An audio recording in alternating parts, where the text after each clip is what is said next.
मेरे किसान भाइयों, किसान बिल जो सरकार लेके आई है, ये तीनों बिल कहीं न कहीं पूंजीवाद और कारोबारी जगत को आगे बढ़ाने के लिए है।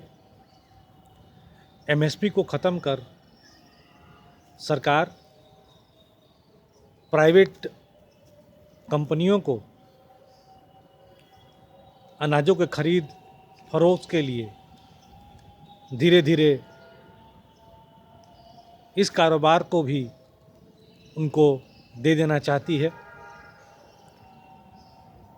क्योंकि जैसे ही प्राइवेट कंपनियां इस फसल के खरीद बिक्री में आएंगी, धीरे धीरे पूरा का पूरा किसान उनके कब्जे में चला जाएगा। दूसरी बात, कॉन्ट्रैक्ट खेती के माध्यम से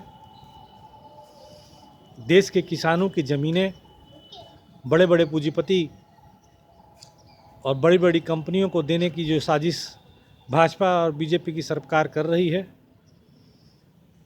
वो आने वाले समय के लिए किसानों को भूमिहीन करने का एक साजिश है। और पिछले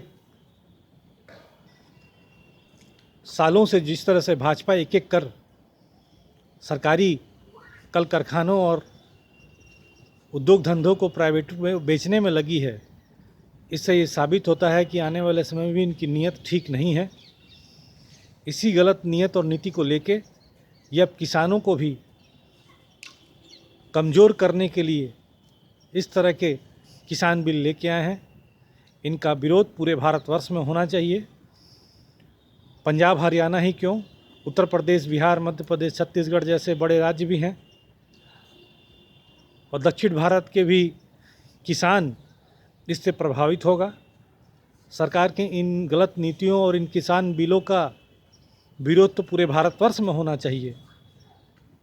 कश्मीर से लेकर कन्याकुमारी तक इसका प्रभाव पड़ेगा।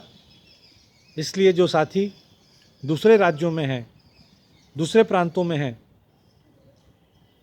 जो इसका विरोध नहीं कर रहे हैं, उन्हें भी इस विरोध में शामिल होना चाहिए, ताकि सरकार को चेताया जा सके कि जो किसान विरोधी बिल वो लेके आई है,